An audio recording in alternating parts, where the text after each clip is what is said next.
I'm Wendy Rosasco, Pep Boys Area Director. After 27 years in the business, I've helped a lot of customers keep their vacations safe.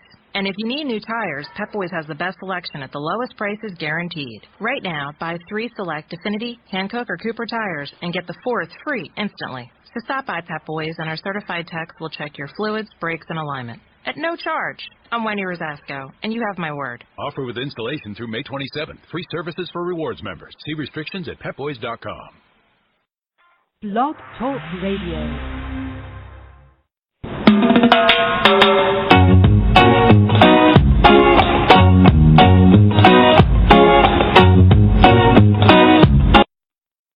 Hi folks, I'm Chris Daly, and again it's my privilege to engage with you with some interest and dialogue with folks who are doing really great difference-making thing. And tonight it's my privilege to introduce Greg Pond. Greg is a visual and sound artist from Tennessee, living in Tennessee.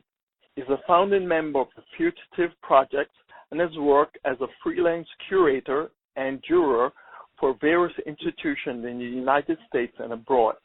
His work has been shown internationally in various exhibitions, live performances, screenings in New York, Basel, Cairo, Austin, Portland, Chicago, St. Louis, Dublin, Galway, Nashville, and Memphis.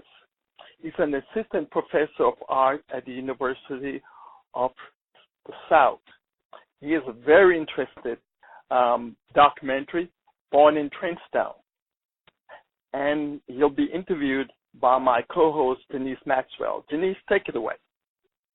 Thanks, Chris. Greg. Hello, Greg. Hello, Janice. How are you?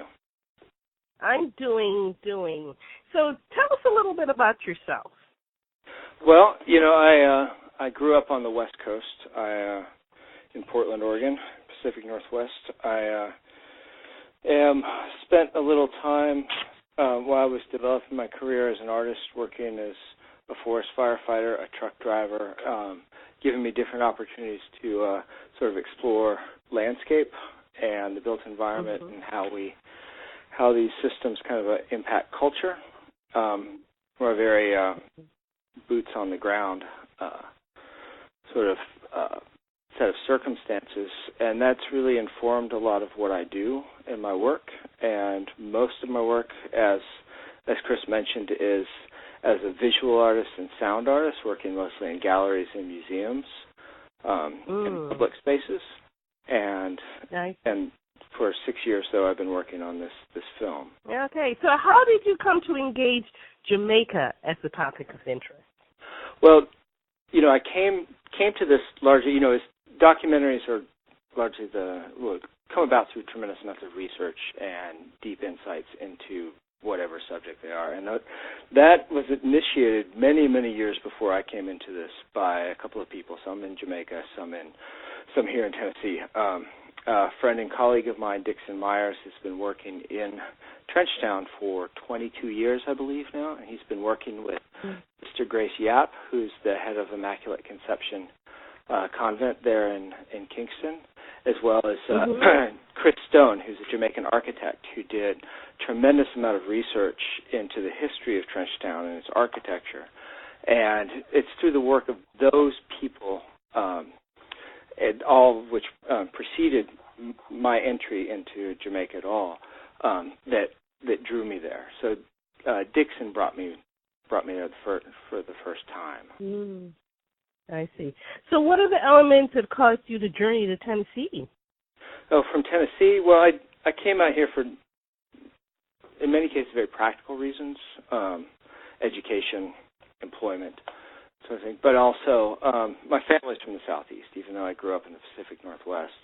And what really has become, and I think this has also influenced my interest in the way that landscape and the built environment and the relationship between the two develop a culture, right? I developed the specific cultures of a place, and that I'm living now in a very different environment, and one that has a very different history than the one in which I grew up in. And I think that is also probably, I know it's informed a lot of my work and even the documentary itself, or the way that I came to think about my work that maybe opened the doors for me to make this documentary, it might be better to say. I see. So what has been the magnetism that made you decide to share the culture of Trenchtown? Well, as I said, I went down there not really knowing exactly what I was going to do. Dixon invited me to join him. You went for as a vacation and then you met some people, or? No, Dixon goes down and he does small-scale building projects to help the community, and has been doing it for years. Oh. And so it's through the work that he's done with Chris and Sister Grace that has the trust of the community. So Dixon has been working there and they all have a very intimate knowledge of the community.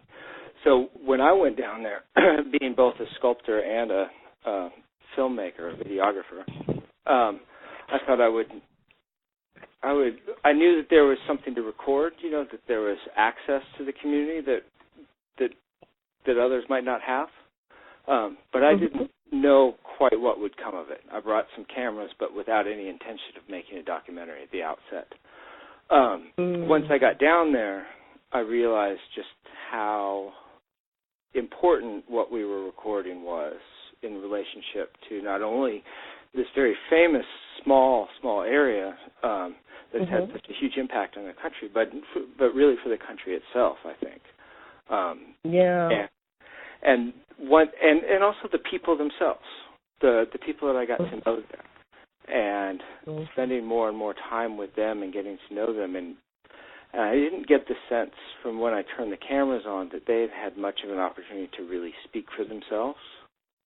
And once we started collecting these interviews, I realized how compelling their stories were, and that they're also their experiences over time had made them quite wise. They can speak in very concrete terms and very philosophical terms about what it is to live in such a place. So who are your influences for Jamaican culture? Well, in Jamaican culture, I came in with, I wouldn't say a spectacular knowledge of Jamaica. It's built over time. I think that aside from the musical influences, which so many people are familiar with, I think the other things that I've come to appreciate tremendously in terms of what I've learned are from people like Herbie Miller, who's Peter Tosh's road manager, and Alpha Blondie's road manager, now the curator of the Jamaican National Museum or National Music Museum at the Institute of Jamaica. I've also the other things that I've started to really investigate now that we're coming out of this documentary, that all of this has been made and even further questions have arisen, and I've started to look deeper into the earlier colonial history of Jamaica. My country and Jamaica were both part of the same empire at one point. I think 3/4 of the world. Yes. As they say, the sun never sets on the British Empire. Exactly, and so much of the part of the country I live in now has been influenced by issues related to what was established under that empire. Quite true. Where did you get the inspiration to do this documentary then? Well, as I said, it came once I got there and started to get to know Chris a bit better and spend a lot of time with his body of knowledge, which is quite extensive, and he's quite passionate about what he's learned about the way Trenchtown, the initial 4x7 blocks that were built there, and how the rest of Kingston 12 changed, especially post-independence, and also again the words of the people there that there was something I felt that there were deep lessons in Trenchtown, right? That resonated with other situations in other places in my country as well, in the U.S. You mean like the inner city community? Inner city communities, the relationship between politics, architecture, and poverty. I see. So what are your expectations when people see your film? What is it you want them to come away with? Well, what I've encountered are a lot of misconceptions about Trenchtown and the culture. And in the U.S., we know about the music, and we may know a little bit about the politics, and we know maybe some about the gangs that started moving into Miami and Brooklyn and other places in the 80s, and that's all bound up in that gangster, rude boy, outlaw sort of. But there's much more to Kingston 12 than that. And I think that there's a lot of, and then within Jamaica, there's a lot of a strong sense of social division, no matter who you talk to, whether they're have some sympathy for the community or some animosity towards it for these neighborhoods. They all acknowledge that I'm sorry. No, go on. Oh, I said they all acknowledge that there's a deep social divide. And I've witnessed the social divide. And I think that what I'm hoping to do is dispel a lot of the misconceptions about the people who live there. So when you say the social divide, are you talking about, I guess the boundaries would be, I don't know, what is the word? I can't think of the street, but there's a street where it divides, say, uptown Jamaica from downtown Jamaica. Yeah, once you get down towards like Halfway Tree and that way. Down. Halfway Tree, that's right. Halfway Tree is the dividing line, I suppose, right? Yeah. So uptown, downtown, east, west. There's, and there's other. Exactly. But you know exactly where you are, and I could even juxtapose that. I live in Chicago, and you said you've toured here, so you know that Madison is a dividing line, right, between the Gold Coast and all the opportunities there versus, say, the South and West Side is some of the blighted areas. But I am curious, when you began going to Trenchtown, how did that community embrace you? Well, because of the work that had been done by my colleagues, my friends there, who had got me into this project, the doors were largely open to me to walk through the neighborhood and record the stories. So I was treated extremely well. I mean, I think one always has to be wise when you're an outsider in another community, especially with a video camera. Right. And one has to be empathetic to what's going on.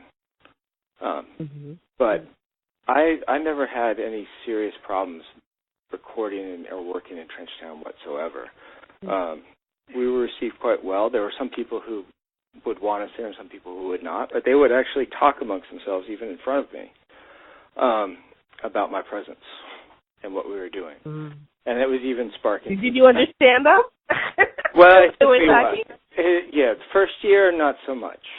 After that, I've become much better at understanding, Jamaican. Patois. Okay.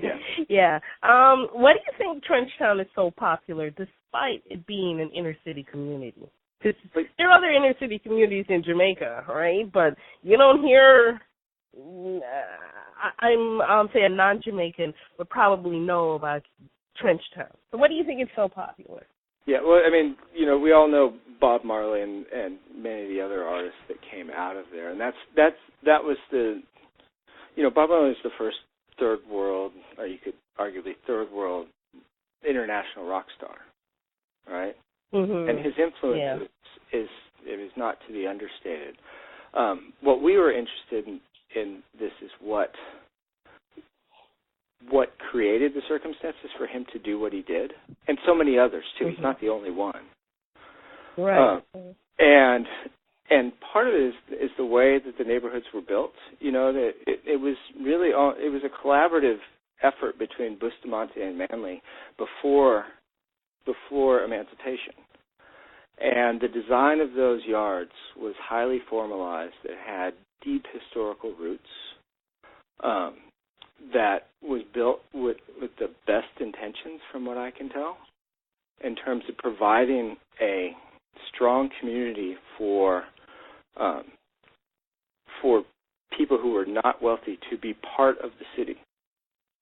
And could you juxtapose that to the way the housing project, and again I have to use Chicago because that's say when the way the housing projects were developed here. Well, if we could that comparison. Yeah, I can do it within the context of Jamaica in the sense that, once you get to emancipation, Bustamante and Manly, they were rivals to some degree beforehand, but once we get to independence, then you see a competition for seats in Parliament, and so the design of the buildings changes because the Trench Pen, which is what the land in which Trenchtown and much of Kingston 12 sits on, was an old plantation owned by an Irish family. And so they only did originally 33 acres, which is the original Trenchtown. And then after post-emancipation, then you can actually map the political changes by looking at the built landscape. And that's where we get into all these garrison communities that built Tivoli, that built Arnett Gardens, that built all of these. And so you see a change to pack more political supporters per square foot, or per block, so that you can get more votes. But also that very quickly and very unfortunately translates into having, like I said before, garrison communities that were politically motivated, and then they started warring against one another. And that situation right there, and this is why I think Trenchtown is so important. And this is also what informs so much of the music and the other culture that's there, right? And all the important cultural things that come out of so much of Jamaicans' modern culture, right? Sports heroes and things. Especially the Yards and what came out of Boys Town and things. But you can demarcate those political boundaries that we can't, that are not necessarily as visible in other communities. And as we saw just very recently in Tivoli, and the impact it had upon the Golding presidency, that those relationships still exist. And I think remnants of that will always exist once there's poverty, because if you are poor, it's a lot easier to exploit poor people. Right? It's a fragile community, and that is very contingent. There's a man that I have tremendous respect for who lives down there named Patrick Lee, who's in the documentary, and at one point he's skinning fish, and he's talking about being told that he lives the other side of the river, right? And there has to be a boat to cross, but there's no river that's at halfway tree, right? It's a social divide that's been constructed. Okay. Yeah, I was wondering about it. Okay. So how can the public see your film? Because this is very interesting. I really enjoyed it.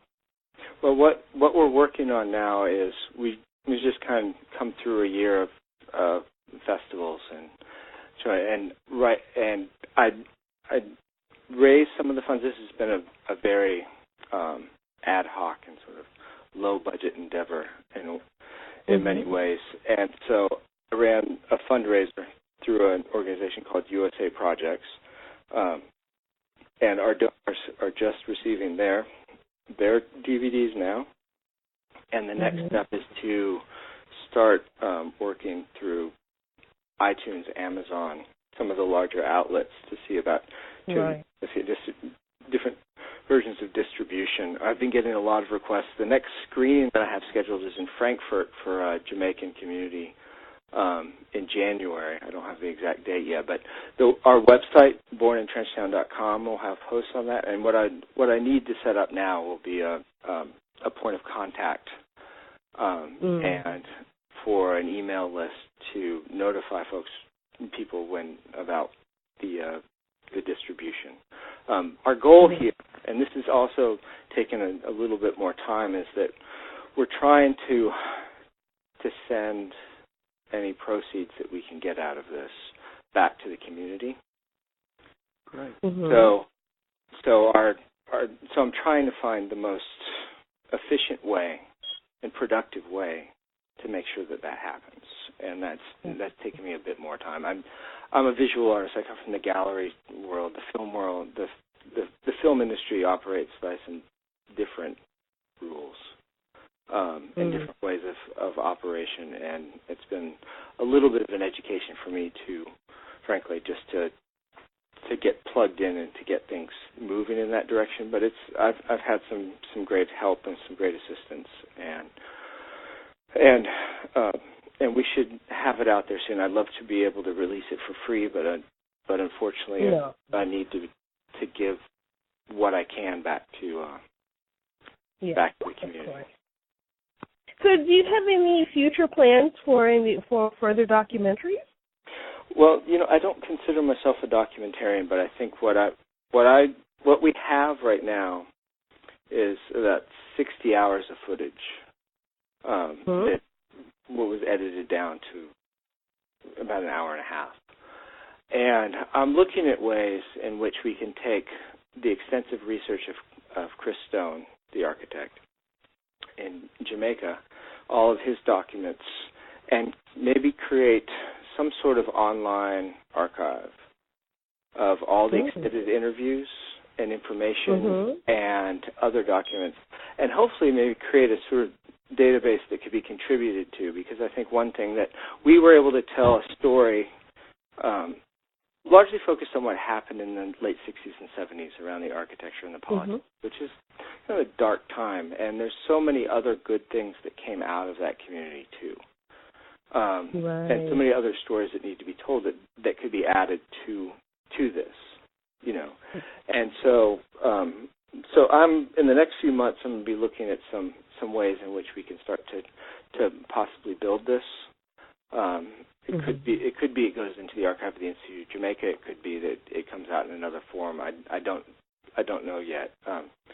Through my research and understanding of greater understanding of the community, I think if I ever did make another documentary, I became very interested in sort of parallel stories of people who came up through this history, because one of the things that was very noticeable in filming and interviewing was that people who had grown up prior to the onset of the violence had a very different perspective of the neighborhood.